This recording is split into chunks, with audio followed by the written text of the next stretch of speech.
একটা সুন্দর নির্বাচন অনুষ্ঠিত হইল। আজকের যে বসন্ত সেটা ঈদ ঈদ লাগছে আমাদের কাছে।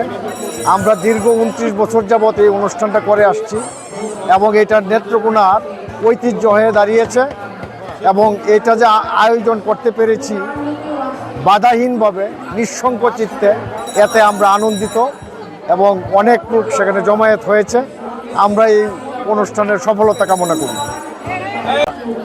আমরা বর্তমান সরকার গত 12 তারিখ যে নির্বাচন হয়েছে সেই নির্বাচনের মধ্যে দিয়ে যে নতুন সরকার আসবে, আমরা আশা করব আমাদের এই বাংলাদেশ সুফিবাদের মধ্য দিয়ে বাঙালি ধর্ম পরিচয় এবং সাংস্কৃতিক পরিচয়ের যে উত্থান বা অগ্রসরমান জাতি, সেই জাতির হাজার বছরের সাহিত্য সংস্কৃতি তাকে যেন সঠিকভাবে উদযাপন করতে পারে।